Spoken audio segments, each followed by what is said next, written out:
Hello, everybody. Welcome back to part 2 of today's show. If you've been around, the internet's stacked. So I'm trying again. I'm going to do the second half of the show now and probably put them out in 2 parts. And if you're listening to this on the audio, I don't actually know how many swear words are towards the end of part 1. But I'm not going to check, and I'm just going to leave it there and then laugh me stones off at it myself in a bit.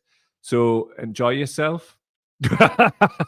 Enjoy yourself. I was going to stack this off today, and I hope the internet doesn't stack again. And people are going to get ragdolled for this because this has went on for too long. I've been promised things that weren't delivered. And trust me, if you break a promise to me, promises, just don't make promises if you can't keep them. Anyway. Welcome back, everybody. Let's treat it like a new one. patreon.com/cowdaily for all of your supporting of the independent media needs. That's patreon.com/cowdaily. Also, you can get yourself into the Patrons Forum, which I love, to be honest. Absolute gang of cool people. Also, we do a fortnightly drop-in after the Cow Daily on that Tuesday, which we've had 2, and it's great crack. So get yourselves along to that. But before then, stop saying history will judge them. Judge them now with judges. Whom? So basically, this is from Fact Check Politics, who did a nice little précis. So what on earth is going on in the House of Commons? Labour gets 17 opposition days per session. The SNP get 3. Labour didn't bother tabling a motion calling for a ceasefire. The SNP did. So Labour tabled an amendment and threatened the Speaker to accept it, which now means if it passes, MPs won't get to vote on the SNP motion. So basically, it's that sort of thing that people go, oh, well, it's just politics, Oh, fuck all that, man. Top and bottom of it is this, right? If an ideology produces dead bairns, then it's really, really bad. This absolute monster pit of a party can kiss our collective arses. Seriously, man. I just what the hell, man? What are you talking about? So basically, Labour put this out, right, last night. Parliament just passed Labour's call for an immediate humanitarian ceasefire. Parliament, blah, blah. I'm not even reading it out because that's not what happened. Clive Simpson responds, no, Labour passed Labour's amendment after your leader was allowed to strong-arm the Speaker, SNP and the government walked out. This from ICJP, Palestine. Reminder, since Labour and the Conservatives first called for a sustainable ceasefire in inverted commas, instead of an immediate ceasefire, Israel has killed over 10,000 more Palestinians. There is nothing sustainable about allowing genocide to continue. Immediate ceasefire now. Anybody would agree. So, I'd posted, I never thought there was a new low for Starmer, but then the last 24 hours happened. I've never felt this more than today with my whole chest. If you vote Labour, there is something deeply wrong with you, something wrong with your soul. Go and look at what he did and then tell us you want to put your name to that. I at least have some level of respect for people who admitted they still are. Some, but I know there are people hiding it and are going to do it anyway. We see you anyway. On the kindest level I can muster, it is weird, like full-on lost behavior. And it is, because I don't care what you think of me for this. Go and look at what he did. I care zero for the opinions of moral bankrupts. Ram them, I said there, but ram them clean up your arsehole. That's what I meant.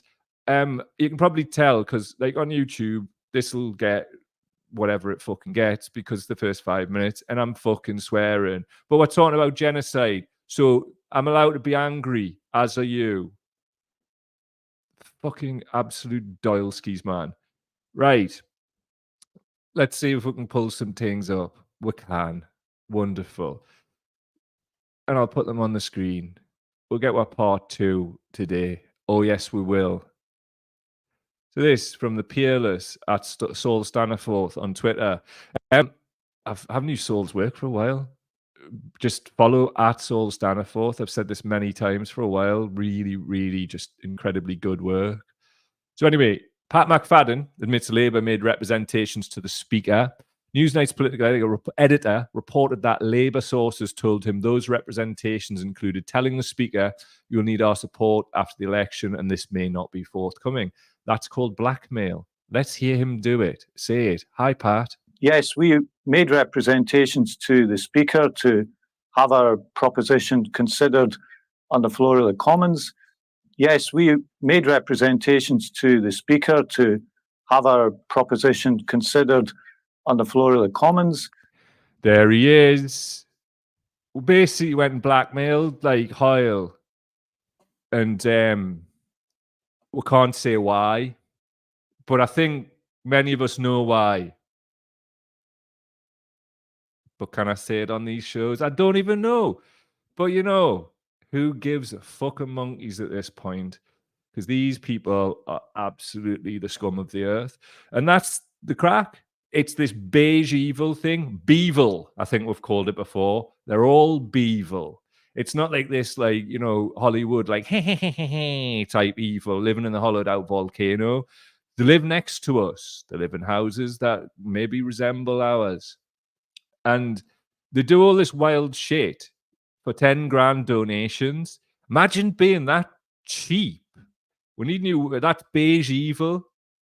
You know, like, I don't claim to understand the intricacies of evil because I'd like to think I'm not evil myself, right? And I think you probably need lived experience of being an evil bastard. But what I do understand is the difference between right and wrong. And our man, yeah, like what you're ultimately doing, and you can talk about all of this, like sort of like, oh, you know, it's politics and this, and we just couldn't do anything. Like, as we've seen there from ICJ Palestine, the longer you long this out, the more murder from a grand scale is happening. We've all seen, well, have we all seen the imagery of shredded children? I don't know. I don't even know how I'm addressing at this point. But if a Labour MP, and certainly a Labour MC as well, who could probably, is that fash these days, could go back to back with Slipmat. If a Labour MP is doing this, then they are evil. Like, simple as that. Like, why are people pissing about? Why are people calling this something other than what it is? It's straight up undistilled evil to, in a very concentrated way, using AI to try and murder an entire fucking population and then displace them. We all see this. International law is a fucking ass because it can tell like Israel to do whatever it wants and they're just not doing it. They're still occupying land from fucking decades ago that they were told to leave. So fucking riddle me this, grot bags. I appreciate I've amalgamated two face painted figures, the Joker and grot bags. Oh no, the Riddler. Is he even got a face paint? This is what happens when your internet goes down. You lose out on your comic book figures. They're gone from my brain. Labour are a bunch of fucking cunts, though, aren't they, really? And I'll be hearing nothing from anybody come election time. Honestly, right? And I'm not just talking on my behalf. There's thousands, possibly more than that of us, right? When election time comes, it's going to be fucking savage. Savage. So prep yourselves. Because trust me, I'm hearing nothing about the party of genocide being somehow like better than the Tories. Shut your fucking mouths. Just fuck off, basically. So, what we will do here, my lovely friends, is actually I'm going to play out with a speech from Maury Black, who you just need to hear, and it's just going to be a really sad loss. And if you want to know why she's leaving Parliament, it probably won't surprise you, but please go and check that out. I want to make sure we get this out today before any internet might go down. So anyway, sadly, I've got much more to say, but better to have Mari herself say this and not me in case it stacks, sadly, because obviously I'm better. Actually, we'll take some of your comments Andy Taylor, R2. Is beige evil a term for lesser of two evils, says Jacqueline? I suppose there's crossover, I suppose, but they're all beige evil, really. I mean, like, a beige evil for me is more about, like, you know, the type of people who they go to work, they go, like, kids go to school, they pay the taxes, everything's fine. But then the, like, work they go to is the one where they're fucking gerrymandering the Speaker of the House of Commons, like, so the bill to stop the kids being killed doesn't happen. That's beige evil. And it's the stuff after the beige evil as well, which is also beige evil, where it's like, oh, you know, well, we tried our best, and like, oh, and then putting out lies on their fucking social media. Fuck off, man. Joanne says, I could sit and listen to Maury for hours. Well, please sit and listen to her for the next 5 minutes, my friend, because here she is. This is Maury Black saying the right things. On the order paper, since when the amendment has been proposed as on the order paper. The question is that the amendment now be made. Maury Black. Thank you, Mr. Speaker. Now, I want to begin with something that Frankie Boyle actually said. And he pointed out that it makes no sense to say that the situation in Gaza is too complex for a ceasefire, because ceasefire is one of the oldest and simplest terms to understand. It means stop firing. In fact, it's so simple that it's actually designed to be heard and understood in the middle of a literal battle. So there is no middle ground when it comes to a ceasefire. You either follow the order or you don't. You either stop firing or you don't. Now, during the 2014 crisis, there was an estimated 2,251 Palestinian deaths. The then Prime Minister rightly called for an immediate and unconditional ceasefire. But if we fast forward 10 years to the current conflict, we have a death toll of nearly 30,000. And that's not including the bodies that have yet to be recovered from underneath the rubble. And yet the very same man, now Foreign Secretary, is failing to support a ceasefire. And that number, nearly 70,000 people have also been injured.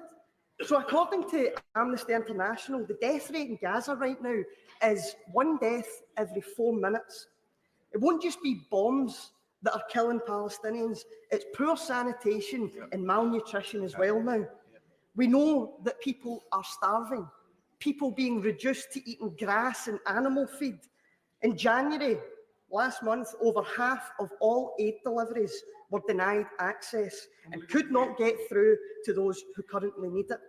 Less than half of hospitals in Gaza are even partially functioning, and the few that are will quickly run out of supplies unless Israel allows aid through. Now, since 2008, Israel have refused entry to any UN agency individuals, which to me is a giant red flag in and of itself. But despite these attempts to shield themselves and hide from any accountability, we know that war crimes are being committed in Gaza. Churches sheltering hundreds of innocent Palestinians being bombed to the ground. There's been strikes against people in refugee camps and hospitals. Just earlier this week, there was reports that Israeli forces ordered the evacuation of a hospital only to start sniper fire on those who attempted to leave, leaving 2,500 folks still trapped in the hospital. Israel's own Minister of Defence said that there would be, and I quote, a complete siege on Gaza. No electricity, no food, no water, no gas. Now, as the occupying power, Israel has an obligation under international law to ensure the basic needs of Gaza's civilian population are met. They are not doing that. Now, the International Court of Justice specifically directed Israel to take immediate and effective measures to enable the provision of basic services and humanitarian assistance. They are not doing that. Yet Israel still refuses to reinstate the water supply they so cruelly shut off months ago. They're stopping medicine getting in, they're stopping food entering Gaza, and despite the growing likelihood of famine that they will have created, they still are not budging. Now, the actions of Hamas, let's be absolutely clear, they were horrific and unjustifiable. But as I said earlier to the Shadow Minister, the people of Palestine are not Hamas. Israel's disproportionate and indiscriminate bombing of civilians, combined with everything else that we know, has got to be the very definition of collective punishment, which, as we all know, is illegal under international law. It's a war crime. And this is why it's so important how this place responds. Because in many respects, the ending of the violence in Gaza rests in the hands of the countries supplying the money and the weapons to Israel. Now, the Arms Trade Treaty bans the sale of weapons where there is a concern that they may be used to breach international law. Well, given the International Court of Justice has found that there's a plausible risk that Israel is committing genocide, it is upon the UK to revoke all arms licenses and military equipment to Israel. Otherwise, we break the own treaties that we've signed up to. Frankly, warm words and platitudes will not cut it. Only action will. Now, that's one death every 4 minutes. And the time that this debate happens today, and we all talk amongst ourselves, 100 more people will be dead that were alive this morning. The least we can do is call for a ceasefire. Because if we don't, we will be morally and directly complicit in every single life lost and every single family destroyed in Gaza. The route to peace, the route to justice, the route to any humane conclusion to this begins with an immediate and unconditional ceasefire, because anything less from us and future generations will quite rightly never forgive us or forget. Here. Round of bloody applause for that woman. She's going to be a miss, eh? And this is the thing. If you look into why she's been, why she's decided to leave, chews up and spits decent people out, doesn't it? And that's probably designed to do that. It evokes Laura Pidcock's maiden speech in Parliament, where she talked about exactly this. So obviously back to the Palestine question, the new, who we're just getting less and less decent people. Look, we've got elections coming up, and if we want something, we need to go out and get it. Let's get behind the Green Party, because there's nothing else for it, like, credible enough to be able to get in the way of this. We can get 3, 4, 5 Green MPs going into possibly a hung parliament, which, if you want to, posted something last week, which you can have a look at what I think the strategy should be, then go for it. Check it out. I know the Greens need canvassers, and also I definitely know they need votes, and they're going to be standing in every constituency. They've called for a ceasefire from the start. You know, Palestinian civic society asked us to act on their behalf, because people who have voices taken away from them ask for people with voices to speak on their behalf. And we can do that by exercising our voice at the ballot box. It's just one of many ways. Shouts to the people from Newcastle Palestinian Solidarity Campaign who blocked, was the old base assistant vicars, what was it, Elbit now, on Scotswood Road, Newcastle, blockaded it and stopped people coming in this morning. There's various ways to skin a cat, and that all, we should hope, can be collectivized in one struggle. And that struggle is simply this: stop killing people, you fucking arseholes. Anyway, I'm going to go off and tell some people alls about it, because this internet situation's fucking unacceptable, yo. Anyway, much love to you all. I'll speak to you soon, yeah?